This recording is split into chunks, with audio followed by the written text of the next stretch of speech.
Mahardika tias ing kamardikan. Rahayu, rahayu ingkang samya pinanggih.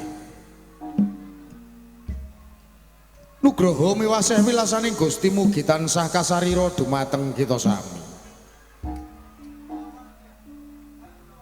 Ngaturi sugeng dalu sarta sugeng pepanggihan kalian kulawarga ageng Sandiwara Ketoprak Wahyu Manggala. Ingkang dipun pimpin panjenenganipun Bapak Mogol kanthi alamat Desa Tanjung Sari Kecamatan Jakenan Kabupaten Pati Bumi Minatani.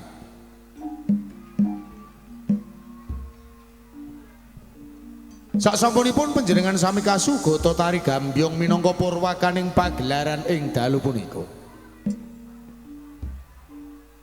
Keparenganing dalu menika kulawarga ageng Wahyu Manggala badhe nyegahaken cariyos pamundutan ingkang mawi ira-iraan. Tinggir Ngratu. Dalang sarta pendapuk katindakan Roko Mas Anom Suharyanto. Asisten sutradara dipun tindakan Dimas Eko Pranoto. Pangeprak katindakan Bapak Suhardi Wondene Pranoto Pakliran dipun tindakan Dimas Suyono Sakonco.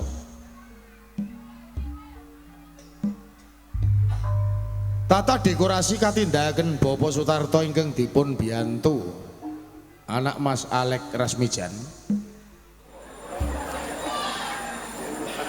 Teknis tata lampu katindakan Dimas Budiono Mbati. Lekting katindakan Dimas Ladu Aldiansyah. Wondene Panrengga Busono dipun tindakan Dimas Agus Wijanto.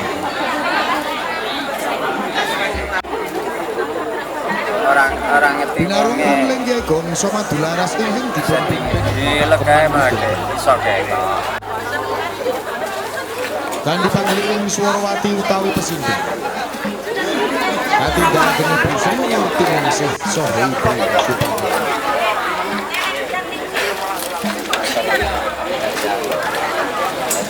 Pranoto gendeng katindakan Dimas Hadi Prayitno. Wondene Wiraswara katindakan Bapak Miranda saha Dimas Bagus Edi Mahesa.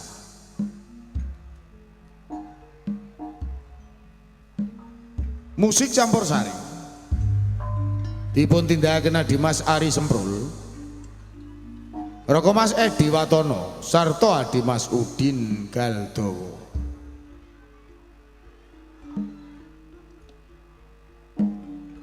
Pagelaran Sandiwara Ketoprak Wahyu Manggala dipun sengkuyung WM Audio ingkang dipun pangarsani Roko Mas Gentong Kawa.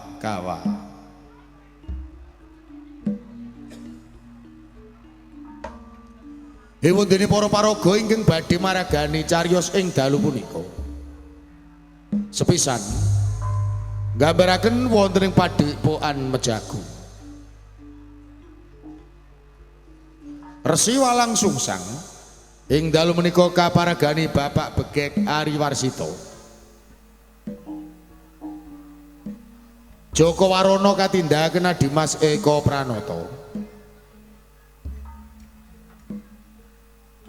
Condrowati katindakan Mas Diah Maharani.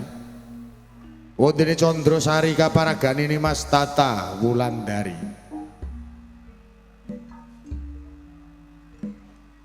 Atekan salajengipun nggambaraken wonten ing Kadipaten Penarukan. Adipati Tunggul Wulung ing dalu menika kaparagani Dimas Abdul Sutopo. Patih Tunggul Pati katindakan Roko Mas Judek Prakoso. Wondene para prajurit karameaken para seniman Bagus Wahyu Manggala.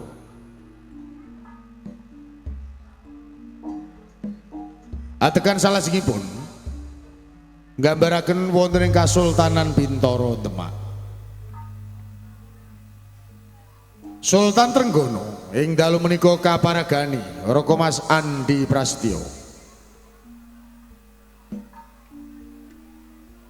Sunan Kalijaga katindahaken Raka Mas Anom Suharyanto.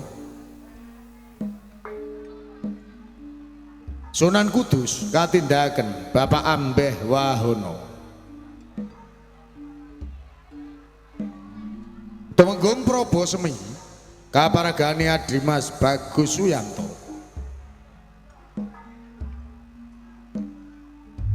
Sunan Hadirin katindahaken Adimas Abi Rojali. Ratu Kalinyamat katindahaken Dimas Menik Widyawati. Karebet Joko Tingkir kaparagani Adimas Agus Plombong. Penangsang katindahaken Adimas Beguk Wiyanto. Wondene Ratu Semenanjung kaparagani Mbak Ayu Sri Poncowati. Repat utawi dagelan ingkang badhe nglipur manah panjenengan sami katindahaken trio pelawak Wahyu Manggolo, Cak Sendor, Adimas Rokim sarta Bapak Mogol Mban. Katindahaken siswak Indah Kalola Kabiyantu Yayu Kamalin. Mekaten kula wau para kadang budaya sutresna menggah para paraga ingkang badhe maragani cariyos ing dalu punika. Kita sagotrah kula warga ageng Wahyu Manggolo anamung ngaturi sugeng lenggah sarta sugeng hamriksani ngantos titi purnaning pagelaran dun dun.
nang atiku rumangsa bombong rasaku.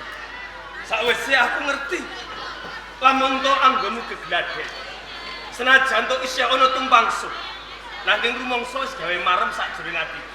Alah Kakang, sampeyan iki aja kebangetan kaya ngono anggone nglangkah lebono karo aku. Nyatane nggonku gladen karo sedulurku iki ya urung pinter kaya sampeyan. Nek ya to dia kowe bener kok. Mula saka kuwi sing tak jaluk kowe lan kuwi. Aja nganti duweni rasa wegah. Aja duweni rumangsa yen to kowe wis bisa. Mergo apa? Kowe nalika ning pertapan Mojo Agung kene sing melek Belaraga. Aji Jaya Kawijayan iki aku. Lamun to isih ana tumpangsuhmu. Yen to nganti kadenangan Bapa Resi Walang Sungsang. Ora mung kowe lan kowe sing bakal nempo duka, nanging aku. Biyen aku sekondho kelawan kowe. Sinaono sing mempeng. Aja duweni yen to kowe sing pinter. Aku bisa duweni kapitayan. Lamun to saben dina sithik mboko sithik kowe ulah gegladhen. Belaraga mesti wae mengko bakal prigelan wasis tan bedane kaya ruang-ruangmu kabeh. Nanging aku durung rumangsa pinter lho Kakang. Mula kuwi aku kepengin duweni Aji Jaya Kawijayan sing luwih saka kuwi Kakang. Kanyatan wit gedang kae kok tamani Aji Jaya Kawijayanmu kae bisa ajungmu. Ateges jimat kematan Jaya Kawijayan sing tak lundurke kelawan kuwi. Rumasuk sakjroning badanmu. Tan bedane kuwi. Tapi ini bener kadane sedulurku. Yen tak wawas wit-witan kae sakwise kok tamani Aji Jaya Kawijayan sing tak weleg kelawan kuwi. Sak temah kae bisa obong. Mergo nalika mbiyen kowe njaluk Aji Jaya Kawijayan sing pok karepke sik wis tak wenehi. Nanging kabeh mau wis bisa rumasuk sakjroning badanmu. Anten kuwi bener, Kak. Nanging yen tak rasake iki aku durung marem. Mergo apa? Aku go kepengin pinter lan wasis kaya sampean luwih saka aku kok, Kakak. Bisa. Bisa? Bisa ning ana syarat lan saranane. Aduh. Kalau ana syarat lan saranane apa wae? Aku Sepisan. sanggup kok, Kakak. Aku mau kondo kelawan kowe. Aja wegah anggonmu sinau. Se. Ping pindhone anggonmu ulah gegladhen iki kudu temen-temen. Nalika kowe gladhen kelawan adimu Candrawati. Kae aja kok anggap ruang, nanging anggap ana kae mungsuhmu. Ngono ya, Supaya Kakak? wasis lan prigel. Apa mula bukane nganti kowe saben dina tak weleg. Aji Jaya Kawijayan Belaraga. Aku mung pengen duwe pamrih lawan kowe. Lamun tok ana wong sing ngridu. Lamun tok ana wong lanang sing ganggu lawan kowe. Yen tok wis buntas sak wrengreh Aji Jaya Kawijayan lan jimat kemat lan oleh Belaraga. Mesti wae wong lanang sing bakal ngridu. Mesti wae wong lanang sing bakal ganggu gawe kelawan kowe. Mengkone bakal kewirangan yen to ngerti tandangmu kaya ngene iki. Ngono ya, Kak. Yen ora aku matur suwun banget. Mergo sampean iki ngadekake aku lan sedulurku. Lah iya tadi yo Wis mesti lho, Mbak. lumrah. Wis lumrah. Mergo kowe iki yo adikku sing banget tak tresnani. Ngono, Kak. Nanging Kakak, Apa meneh? kok ya aku diwenehi Aji Jaya Kawijayan sak liyane kuwi to, Kak. Dadi kowe njaluk Aji Jaya Kawijayan meneh sak liyane Aji Jaya Kawijayan sing iki.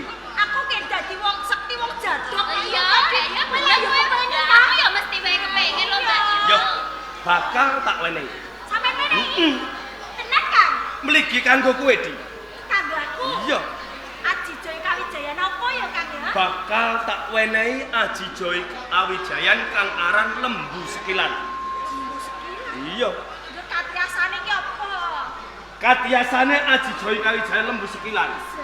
Lamun to kowe dirubut wong 1000. Bebasan kowe ditamani sanjata. Se.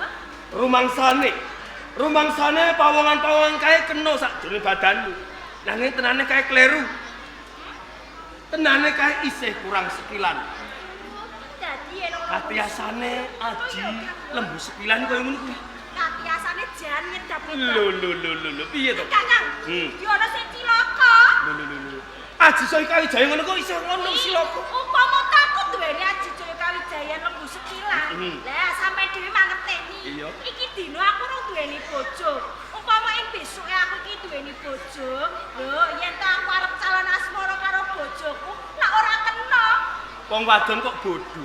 Wong wadon kok cubluk to. Lah piye kakak ya mesti wae kurang sak kilon terus. Lamun to kowe pengen kumpul bojomu carem asmara, ya to. Aji lembu sekilan iki aja pok watek. Lamun to pok watek selawase urip kowe ora bisa kumpul karo bojomu, ya ora kena. Iki dadi rasa dicak. Aja dicakke, aja diwatek. Kena matek aji lembu sekilan lamun to kowe kapranggul kelawan musuh. Saiki genten kowe. Aji Jaya apa, Ji? Kowe yo njaluk. Lho ya mesti wae njaluk mengko nek ora diwenehi aku lak ya meri. Mligi kanggo kowe. Heeh. Kowe bakal tak wenehi Aji Joy Kawijayan Gabah Miring. Gabah miring. Lah iya. Kok jenenge kok ya gabah miring. Kowe ora ngerti to karepe Aji Joy Kawijayan Gabah Miring. Tan bedane kaya dene lembu sekilan. Ono katiasane. Iya. Karepe apa? Lah katiasane apa, Kakang? Aji Gajah Miring. Heeh. Gabah Miring lamun to kowe tik tamani pusaka. Blas blas blas blas. Rumangsane mungsuhmu kaya kena. Tenane kae isih kurang gabah sak piring. Oh, dadi aku ora bisa mati. Ora bisa mati. Oh, malah Isih kuwi kliwat. Mbak Yu. Ning yo kuwi welingku. Piye? Nalika kowe sok duwe bojo, aja kaya Mbak Yumu. Piye, Kakak? Iya aja pocakke no ajimu iki. Aja pok rapal, aja pok watek. Oh, kaya ngono. Bojomu ya cilaka selawase wengi ora ketemu karo kowe. Malah kelangan bojo. Dieling-eling, yen duwe bojo aja dicake, mengko bojomu miring-miring. Wis Ya. ngene kan? Yen Iya. ngono ya Aji Jaya Kawijayan kowe enggak diwenehke karo aku las dulu. Mengko yen ana dina sing gumathok, yen ana wektu sing pas, Lah kok ngenteni. bakal mongko? tak wenehi aji sing mbok jaluk. Nanging Di, tenane iki pancen sengaja.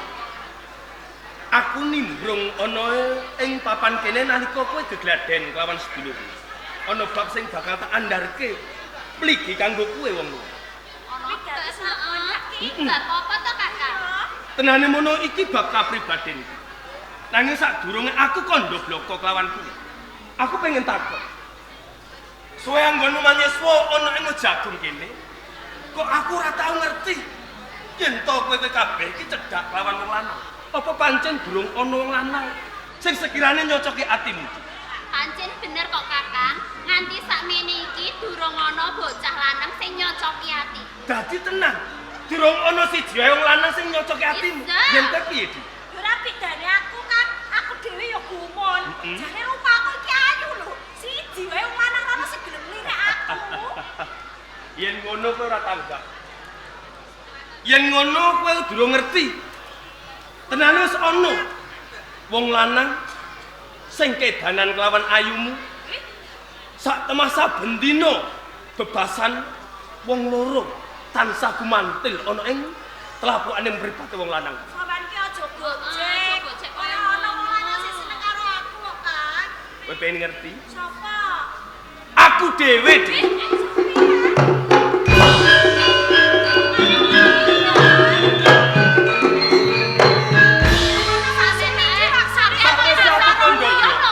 Yo, tenane wong lanang sing seneng kelawan kowe iki aku kok njolo atimu.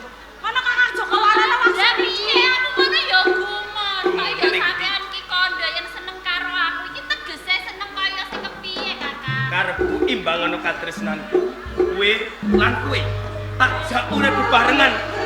Nememahe bebrayan kang sesuai jejodohan pindane kaya mimilan tuntuno, kaya simbok lan bapak. Sampean iki piye to, Kakang? Apa sampean iki lali? Lali perkara. Ngendikane Bapak Resi Walang Sungsang yen antarane murid lan murid ki gak oleh. Aku ngerti. Kan aku ora lali itu kasih bokor sih malah. Yen to antara seswa lanang wadon. Sing tumandha ana kampus. Iki ora diparengke. Anggom sing sia. Saya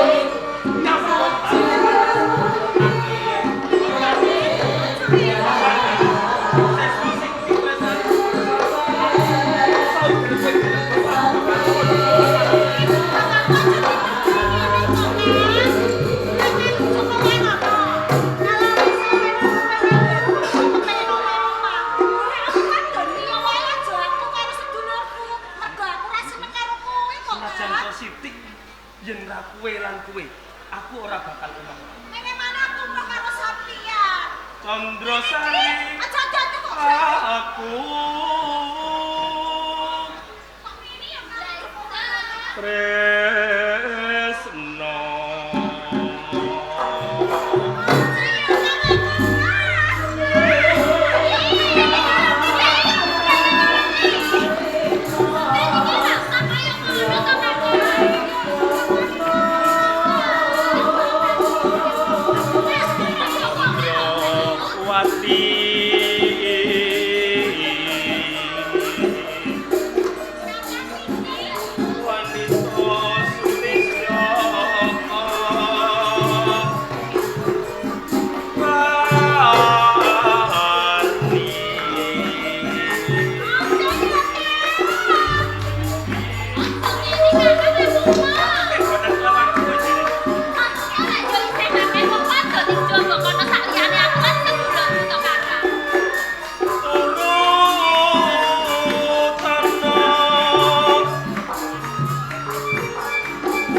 Condrawati lan kowe Condrasari. Piye, Kakak? Coba to tintingan kanthi permata. Digagas saka atimu kang dhewe. Kudune kowe mawas sapa? Aku ngono kadang Adipati saka Kadipaten Penarukan. Lamun to kelakon kowe lan aku urip bebarengan. Aku duweni kapitayan. Aku bisa mulyake uripmu. Mergo bondo donya matumpa-tumpi tuku undung ana ing Kadipaten Penarukan. Kakak Joko Waron. Aku mangerteni kalawon sampean iki duweni pangkat lan derajat. Nanging jeneng tresno kuwi ora bisa dipeksa. Tresno iki agem-ageme Gusti Kang Maha Agung. Kang dilunturake marang titahe. Mula saka kuwi tak jaluk kanthi banget. Sampeyan aja maksa aku ya, Kakak. Pawatanmu gumathok. Pawatanmu matur. Nanging aku ora nyono babar pisan. Selagine watu sing peparak waja. Kae atos nanging. Lamun to kena tumen tese banyu sithik, mboko sithik, kae bisa gegrik. Ora nyono babar pisan. Lamun to atimu atos, atimu wangkot. Tak rewahi pindhane kaya dene wong edan pinabuhan. Ora idep isen nggonku nembung kelawan kowe. Semune kowe ora gelem nampa lan ora kaseduk lawan aku. Apa aku kurang bagus? Apa aku kurang gagah? Ora kok, Kakak. Sampeyan iki yo bagus, gagah, pindeksa, uga putra pengayuman. Nanging nyemani kowe, aku iki ora seneng karo yen bawadanmu kaya ngono ora apa-apa. Mula kuwi ning papan kene ora ana sapa wae sing ngerteni. Saiki gumantung kowe. Aku njaluk pawangsulanmu kan gumathok. Kowe gelem dadi bojoku apa ora? Ora yo to. Gelem apa ora? Gelem apa ora?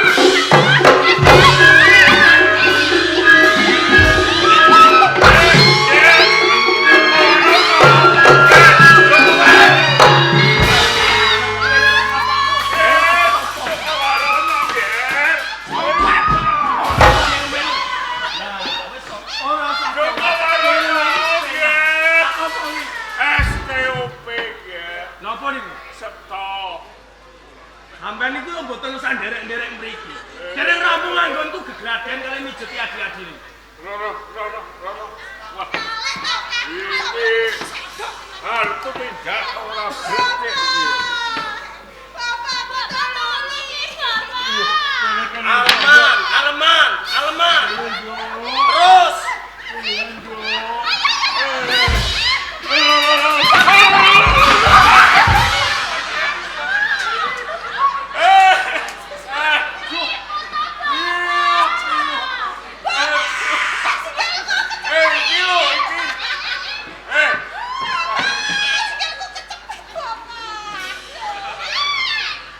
Sampeyan iki wong tuwek. Sik pripun?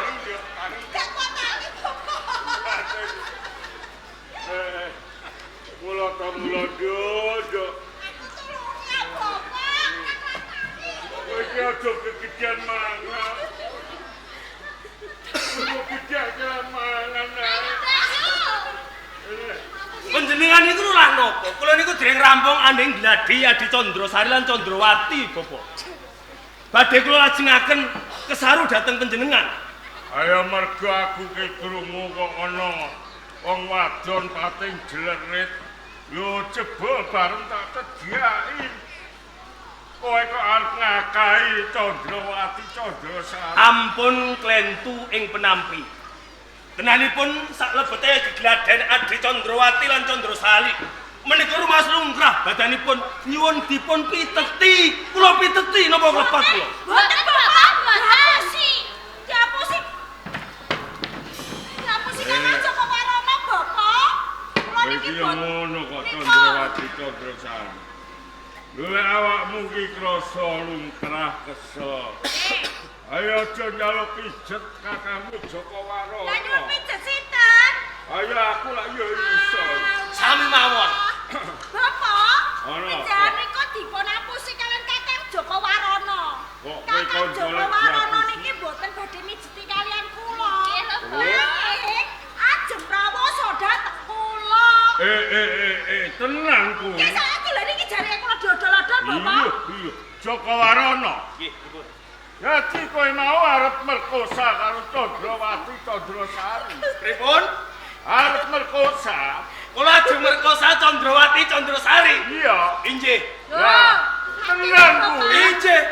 Lho, mboten namung nika Bapak, pokoke kula. Ngene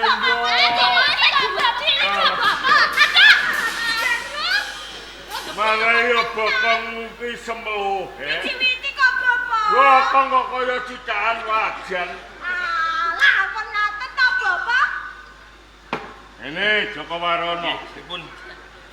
Kowe iki apa ora kelingan nalika kowe iki kepengin ngangsu kaweruh nimba ngelmu ana ing padepokan Mejago. Babagan menapa? Aku lak wis kandha karo kowe. Yen pengen dadi murid ing Mojago. Iki pisan pranatan lan paugeran. Murid lan murid wadon lan lanang ki ora kena padha nganakake sambungan tresno. Kula tasih kemutan mitungase Bapak Resi walang susah. Sarene Kula menika ngrumaosi menawi kula menika murid kinasih panjenengan wonten Bejago. Pindhanipun panjenengan menika Sudarma kula nggih tiyang sepuh kula. Wonten tetembungan anak polah wong tua kedah kepradah. Sarene kula menika tresna kalian Adi Candrawati lan Candrasari. Bila saya menika kula nyuwun wilahipun Bapak. Muga panjenengan kersa paring pangestu Adi Candrawati lan Candrasari badhe kula sengkaken pinangka dados bojoku.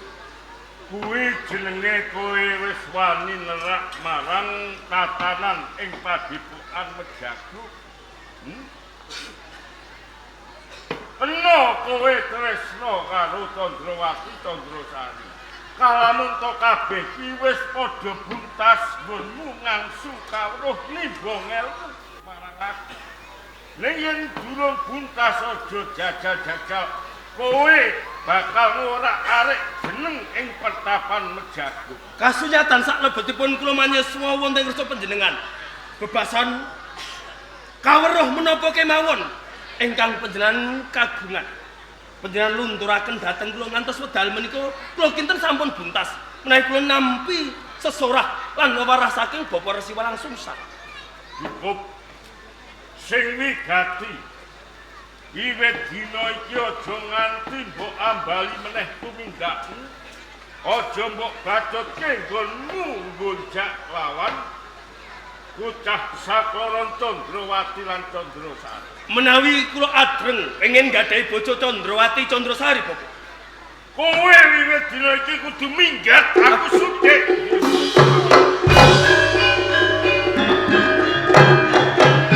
Kenging menapa Bapak Resi Walang Sungsang ndika kados mekaten. Monggo kula aturin jabel sedaya pangandika panjenengan, Bapak. Kula tasih tresna kalih panjenengan lan kula tasih mbetahaken wewarah lan piwulang saking panjenengan, Bapak. Yen sira isih kepengin batutake nggonmu nyetep ngelmu marang aku, kowe kudu manut apa sakabehing tatanan ana ing Padepokan Mejago. Aku bisa aweh pangapura kelawan kowe. Waton kowe ora batutake nggonmu kepengin ngepek bojo Candrawati Candrasari. Bapak. Ijih. Sarene ageng tresna kula dhateng panjenengan.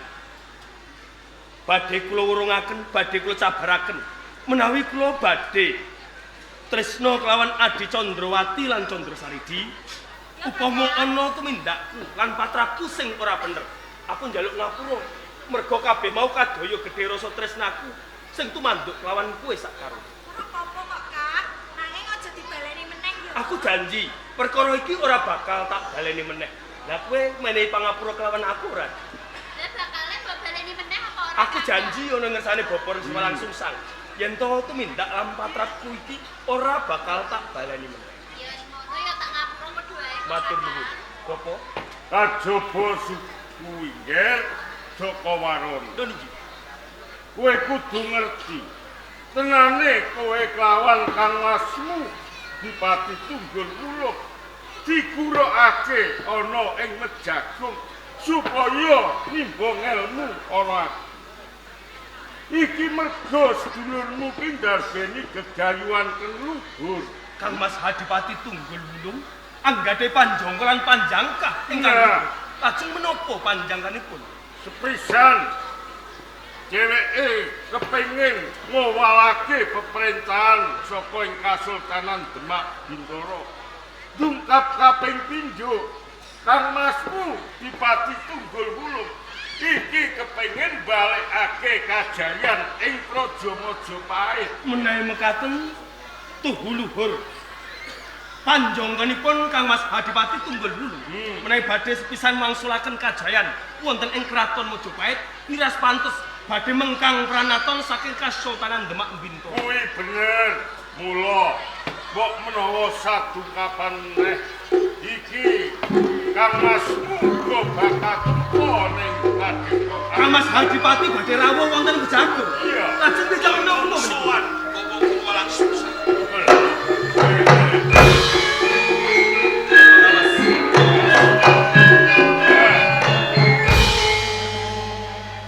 Bapa Guru Walang Sungsang. Nak Mas Dipati Tunggul Wuluh. Pangapuntenipun ingkang kathah. Kalamun to kula minggah wonten ing Padepokan Mejagung boten atur cecala langkung rumiyin. Ya, ora dadi kaya pengapa. Nak Mas Dipati Tunggul Wuluh. Nggih. Lah iya kanthi kasugengan rawuhe ana ing Padepokan Mejagung. Pikantuk berkah saha pangestu Bapa Resi Walang Sungsang. Sowan kula kalis nir ing Sambikala. Mung sungkem pangabekti kula mugi kunjuk dhateng Bapak Guru Walangsungsang. Ya. Banget panarimane wong tuwa ora liwat pangestune wong tuwa wae ditapani. Nggih. Bapak Guru Walangsungsang Nak Mas Dipati. mestine ndadekake tandha pitaken sakjroning manah panjenengan. Yen kula rawuh tawi sowan ngersanipun Bapak Guru Walangsungsang. Pancen kabeh iki ora sisip keng dadi Kula kapang dhateng Bapa Resi Walangsungsang lan kadang kula Jaka Warana. Kaya ngono. Nggih. Ayen kepengin bawa rasa kelawan kadangmu Jaka Warana. Nggih. Iki mumpung Jaka Warana go ning papan kene, kono tak parengaken. Sampun dipun keparengaken. Ya. Yayi kadangipun Kakang. Kang Mas Hadipati Tunggul. Wilujeng sakwara panjenengan wonten ing Padepokan Jagung menika. Entuk pamuji mulyani. Irak Bagas Waras. Pikantuk pangestunipun Kang Mas Hadipati Tunggul Wulung. Salebete kula manyiswa wonten ing Jagung. Kula kinten datan nemahi rupitu. Katon bagus sakwising diwasa. Khusus nggonmu ngabdi busana. Matur sembah suwun kula suwun kanthi sanget ampun kesangeten menawi Kang Mas Hadipati Tunggul Wulung menika mangalembono dhateng Kalamun to aku ngalembono lan jeneng sira Yayi, wirak wis pas mergo kadangipun Kakang. matur sembah suwun. Njur kepiye nalika jeneng sira tak dawuhken supaya nimbang ilmu. Ning Padepokan Mejagung ngersani Bapa Guru Walangsungsang. Apa wis ana undang-undang? Kula kinten datan nemahi rupitu. Awit oleh bela raga. Iya. Aji Jaya Kawijaya lan Jimat Kemat ingkang dipun gadahi Bapa Resi Walangsungsang. Iya. Wedal menika sampun rumasuk sajroning jiwa lan raga kula. Bagus. Menawi mboten pitados monggo langkung prayogi nyuwun pirsa kalian Bapa Resi Walangsungsang. Ning kene pun Kang Mas percaya kelawan jeneng. Matur sembah suwun Kang Mas. Mergo apa? Tak gadang-gadang ing besuke kalamun to nulung sinipun Kang Mas. Jeneng sira sing bakal mintir kaibanan ning Kadipaten. Matur sembah suwun menawi Kang Mas Hadipati menika migatosaken dhateng urip. Sumangga sawet. Matur nuwun nggih. Dhateng panjenengan Bapa Guru Walangsungsang. Nak Mas Dipati Tunggul Wulung. Ing mriki kula pengin miterang dhateng panjenengan Bapa Guru. Duk nalika kula ngawontenaken pisowanan agung kula wawan rembag dhateng sedaya para nayaka nayakaning praja. Reh dening kula menika kabawah perintah wonten ing Kasultanan Demak Bintoro. Nalika semanten kula pengin asok glondong pengarep-arep utawi asok pajek wonten ing Kasultanan Demak Bintoro. Nanging kenging menapa Bapa Guru Walangsungsang nyandhet anggen kula pengin netepi wajib nggon kula asok upeti utawi glondong pengarep-arep. Nak Mas Dipati Tunggul Wulung. Nggih. Yen keng sira iki bakal sowan ning Kasultanan Demak Bintoro. Nggih. Saben setahun sepisan asok upeti glondong pengarman. Nggih. Iki nempuh bebasan nus ngempara pindhaning uyah kejegur segara. Liripun Lindang wulu pametu. Ana ing Kadipaten Panarukan saben setahun sepisan iki disetorake minangka pajak ana ing Kasultanan Demak Bintoro. nggih nggih. Ayo luwih prayoga kanggo ngurakapi kabeh kebutuhaning kawula ing Kadipaten Panarukan. Nanging pangapuntenipun Bapa Resi Walangsungsang. Penarukan menika kabawah perintah wonten ing Kasultanan Demak Bintoro jari Bapa. Coba aku ndak takon. Nggih. Lembaraning sejarah nalika sira jumeneng Hadipati ana ing Kadipaten Panarukan. Nggih. Iki apa saka peparinge Sultan Trenggono? Boten Apa peparinge Sultan Parti Yunuswardi? sanes Apa peparinge Sultan Patah Suwardi? Dede. Sapa sing peparing? sugeng paring kanugrahan sira jumeneng adipati ing Penarukan. Ngantos kula jumeneng dados adipati wonten ing Penarukan. Menika saking palinirmanipun Sinuwun Prabu Brawijaya Majapahit. Lah, sapa palinirmaning Sinuwun Prabu Brawijaya Ratu ing Majapahit? Nggih. Mongko saiki Kraton Majapahit wis brubuh wis parata dadi lemah. Lho yen sira iki mung cukup enak apenak lungguh jigang sela tumpang. Jrono ngendi darmamu bektimu lawan Sinuwun Prabu Brawijaya? Yen sapa karepmu? Nggih. Kowe kudu bisa ngowalake pemerintahan saka ing Demak Bintara. Yen perlu kowe kudu mandiring pribadi. Demak ben Demak, Panarukan ben Panarukan. Yen perlu wong-wong Demak iki kudu nyembah karo dramaanmu. Nanging pangapuntenipun Bapak Guru Walang Sungsang. Nggih. Penarukan menika namung sak kabupaten. Nanging benten kalian Kasultanan Demak Bintara. Bebasan prajuritipun menika mangewu-ewu. Napa badhe kuwi? Njur kanthi margi kados pundi? Njur gunane apa nggonmu mburukake kadangmu Jakawarana? Kadangmu Jakawarana wis ndak welek saliring reh Aji Jaya Kawijayan, Aji Kejajukan. Yen to mung ngadepi wong-wong ana ing Kasultanan Demak Bintara, mbok menawa ora bakal monggo pulih wong-wong Demak ngadepi kadang. Apa kaya ngono, Yai? Leres menapa ingkang dipun ngendikaken Bapak Resi Walang Sungsang? Bebasan wedal menika kula sampun butas ngenani menapa kemawon ngenani Jimat Kumarlan Jaya Kawijayan. Menawi mangkenipun kelampah panjenengan badhe mengkang pranatan saking Kasultanan Demak Bintara, kula piyambak ingkang dados cucu ing ayuda Kang Mas Adipati. Bagus yen pancen kaya. Dateng dika Bapak Guru Walang Sungsang. Nggih. Ing mriki kula ngego menapa keng dados pangandika panjenengan. Mila kanthi menika panjenengan minangka dadi pasuksen kula lan kowe Candrawati lan Candrasari lan kadangipun kakak. Kowe gelem dadi pasuksen. Wiwit dina iki Adipati Tunggul Wulung balelo ana ing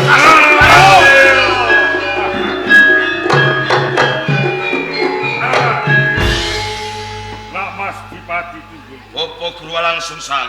sing ndak jaluk aja nganti Penarukan kedisikan ketekan prajurit-prajurit saka Nggih. Demak.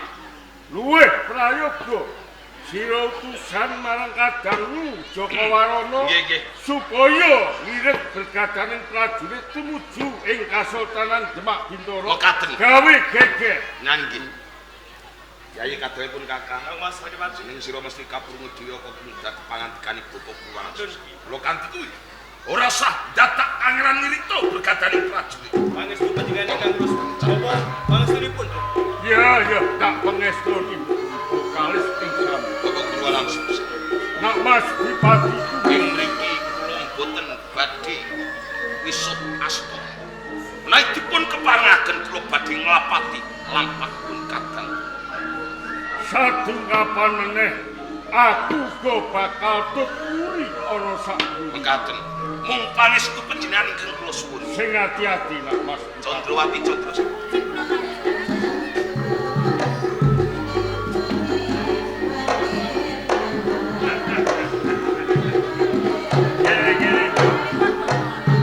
Candrawati lan kowe Candrasari.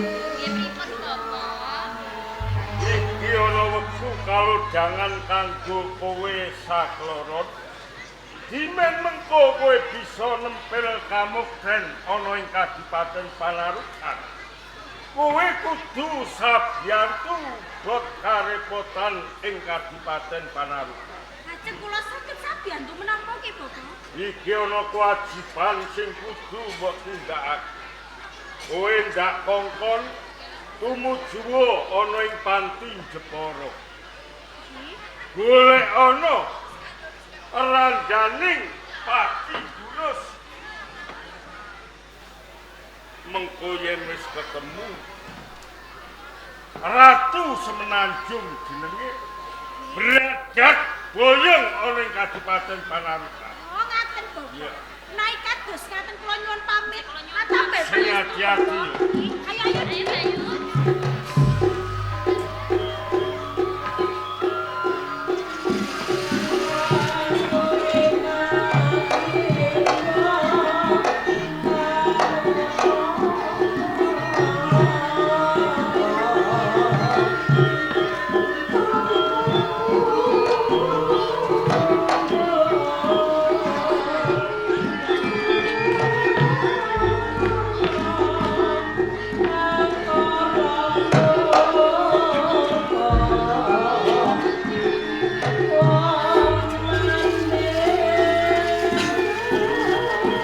Kabeh para prajurit ing Kabupaten Panarukan.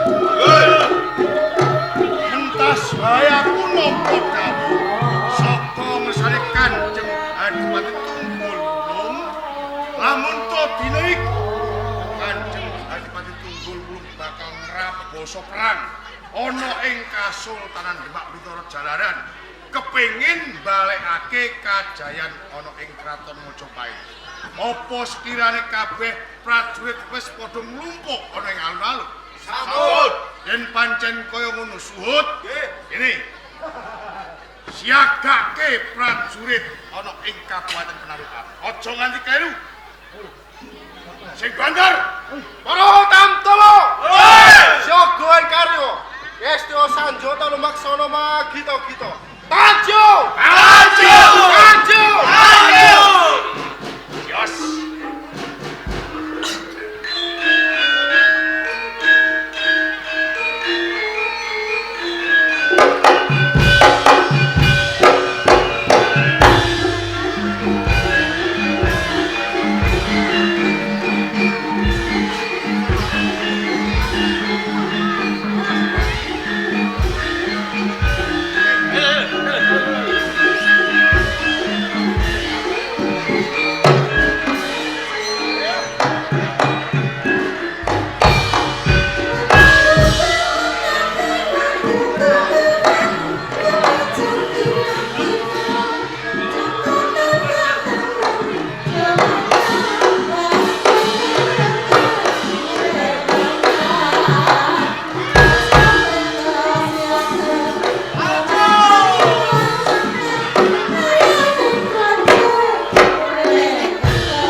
Aku kowe ora panggil. Sapa? Patih Penarukan Tunggul Pati. Betul. Prabu Semi, aku bakal takon karo kuwi. Kok nganti kowe ngirit bergataning prajurit saka ing Kasultanan Demak Bintoro? Iki jane arep tumuju nang endi? Tumuju ing Penarukan. Ing Penarukan. Njur ana wigati apa, Kepengin ketemu kelawan sesembahanmu Tunggul Wulung. Mergo apa? Wis 3 pisuanan papat ngancik iki. Iya. Dhewekne ora suwan ing Kasultanan Demak. Oh. Iki darunane apa kok nganti dhewekne ora suwan ing Demak? Oh, yen to perkara kuwi ora usah dadak kowe ketemu karo Kanjeng Adipati Tunggul Wulung. Cukup aku wae sing bakal mangsuli pitakon. Dadi cetane kowe keng marneni koyo ngono. Pancen kaya ngono. Ngene Prabu Semi. Apa to sebabe nganti 3 pisuanan agung Kanjeng Adipati Tunggul Wulung ora wajib sowaning Kasultanan Demak Bintoro. Cetane dina iki Kanjeng Adipati Tunggul Wulung iki mbalela saka ing Kasultanan Demak Bintoro. Mbalela kepengin nguwalke pemerintahan kaya ngono. Nganggo dasar apa dheweke kok kepengin kaya ngono? Dasare kepengin mbalekake kajayan ana ing Kraton Majapahit kuwi dasare. Balekke kajayan Majapahit. Iya. Kandhane malah mutah-mutah kowe iki. Kowe iki aja melu bodho. Kowe iki kandhane kok malah mutah-mutah. Ora mutah-mutah ning aku guyu. Guyu memang. Tak kira mutah-mutah. Guyuku kanthi ngenyek karo kowe. Kok iso kaya ngono? Kowe ngino karo aku? Dasare apa? Dasare Majapahit saiki wis warata dadi lemah. Kok kowe kabeh kepengin balikke kajayan Majapahit? Iki pendane wong ngimpi sakjroning melek. Aku iki ora tau turu kok ngipi lha apa? Lah mula kuwi ora bakal kelakon. Kowe duwe kapitayan sing kaya ngono. Nanging kae uga ana tembungan jeneng menungso. Iki diwajibake duweni panjangka. Lah, jeneng panjangka nek ora dijangkah ora bakal takon. Mbah kanthi dalan sing piye wae. Oh, dadi kaya ngono. Iya. Iki mumpung durung tumenggung Prabu Semi ngamuk ing Penarukan. Wih, eling ngono sesembahan Tunggul. kok upama kowe ngamuk, aku sing ngadepi. Kowe sing ngadepi.